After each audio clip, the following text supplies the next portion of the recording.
Hey guys, this is Zero here. I'm bringing you a deck tech video. I'll be reviewing Azorius Ensoul Artifact for you guys. I got a request to do some deck techs and also got a request to do a deck tech on this specifically video, or not video, this deck, so I'm giving it to you guys. So if you guys want me to continue doing this, please let me know in the comments below or give a like in this video, and that way I know that I'll continue, that you like it, and I'll continue to do so. Now without further ado, let's go talk about some Magic. So this deck is, so I'm going to go through all the cards in the deck and then go a quickly review on, not quickly, but go over the deck and what I would change, what I like about it, what I don't like about it, bad matchups, as well as possible changes in the deck. So let's go over the lands first. The lands is pretty self-explanatory, I think, in terms of specifically when you're playing an artifact type of deck. You have the Darksteel Citadel Indestructible Land, you have dual lands in Hallowed Fountain and the Pathways. Then you have Mana Confluence and Spire of Industry for any color mana. Then you have Man Lands for Mutavault and the Plains. There is 21 lands in the deck, and you get more mana from the Springleaf Jump, which I'll talk about later. So let's talk about the rest of the cards. Let's go through the mana curve, as it were. So you have 4 copies of Ornithopter, which is good because of Springleaf Drum, as well as other Reanimator type artifact spells like Ensoul Artifact and Black Sleep of Waterdeep. You have Ghostfire Blade, which is a 1 mana spell. Equipped creature gets +2/+2 and equipped for 3, but it costs 1 if you equip it with a colorless creature, which is all of this deck. Ginger Brute is that thing that mostly gets through except for mono red. I think most of their creatures have haste, so Ginger Brute will not get through that, but most of the time it does get through it. Its other activated ability is sacrificing Ginger Brute to gain 3 life, which I've never done before. One copy of Hope of Griffer, which I've never done before just because it's just the 1 copy and I never just seem to just combo with it. The 1 copy of Shadow Spear is a 1/1, and equipped creature gets +1/+1 and trample and lifelink. Hold on, I think I could show a preview card. There you go. That's better for you guys. And I've never used the ability before to have something lose indestructible or hexproof. I just never had. Just it doesn't work. Springleaf Drum is for that mana acceleration, which is mostly Ornithopter and Ginger Brute sometimes. But yeah, it's surprisingly, or something else. It helps your mana because it has for any color. Portable Hole, which I think is a great addition to this deck. It's 1 mana spell artifact that lets you remove something with the O-Ring ability for anything with mana value 2 or less. The 1 copy Stubborn Denial, it's okay. I think if I were going to change it, it'd probably just be this. Black Sleep of Waterdeep is surprisingly really strong. It's just a really strong card, okay? I underestimated this card, but it's really strong. Having the ability to just make any artifact a 4/4. The only downside, it had sorcery speed, which is fine, and the cost of it, just 2 mana to make something a 4/4, is really strong. The best thing about this is that it works the same way as Ensoul Artifact, so if it has all that text on a card, like flying and haste, it keeps those effects, so keep that in mind as well. All That Glitters is just a really big pump spell. 90% of the time, I think I take out All That Glitters. I don't think it really affects that deck. It's just, surprise endgame swing for a really big thing, That's Casket. It's like that 4th Portable Hole, except it costs, it can target 1 more higher, so 3 mana value. Ingenious Smith is amazing. I freaking love this card. A 2 mana 1/1. That when you enter the battlefield, you get to look at the top 4 or get any artifact. So depending on what's happening with the board, you can get specifically what you need.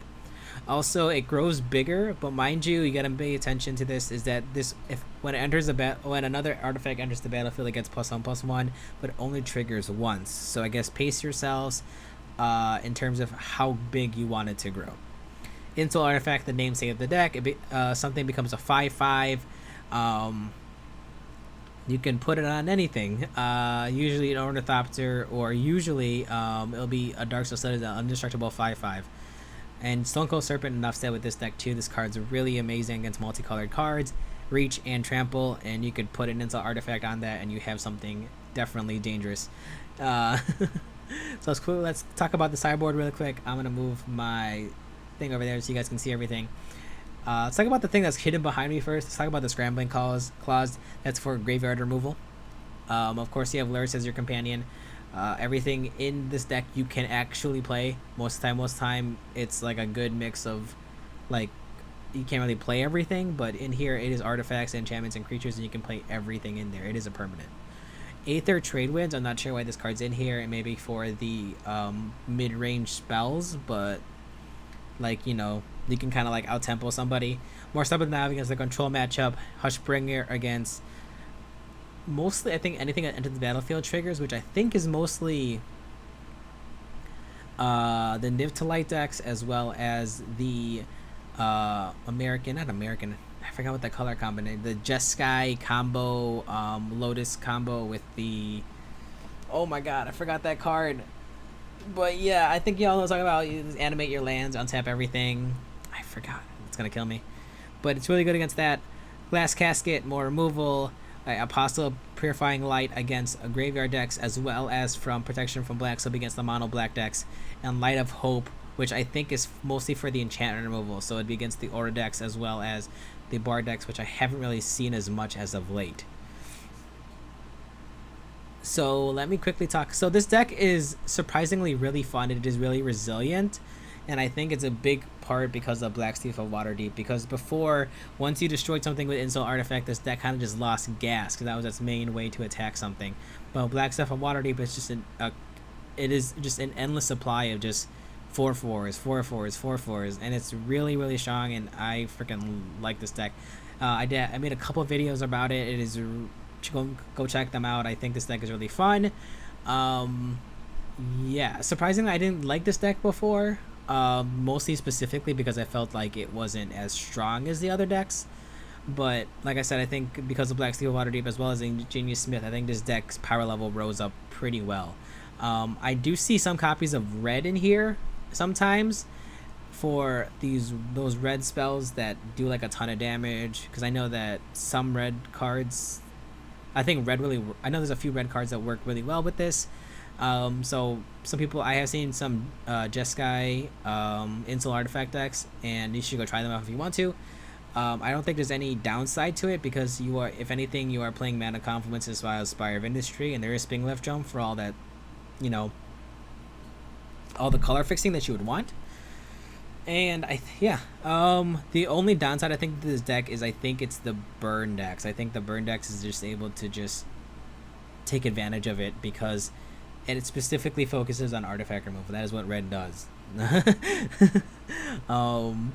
Like, it's really hard for this deck to just kind of just go over the top of them and gain some life. Even with, like, there's not that much life gain in this deck, other than the one card Light of Hope in the sideboard or the Hushbringer. So I think if you were going to play this deck, I think I would put more sideboard hate or maybe some more main deck hate against Bird so that you can fight them better. Other than that, I think this deck's really good against the mid-range decks. The control matchups I didn't really see as much, but I think the deck has good, the deck is fast enough and as well as has options to be able to counteract the control decks. Also, the sideboard could probably fix a little bit more in terms of control matchup as well. Of that, I think it's a good deck. Definitely try it out whenever you play it. I think the deck is relatively cheap on Magic Online. Not so sure how much. I think if you check out the link to the Magic Goldfish thing, I'll show you how much the deck relatively is. So that's it for me in this deck tech. So hopefully you guys enjoyed it and liked it. And as always, guys, take care of yourself, love one another out there, and live free and game on. And I will see you all next time. Bye for now.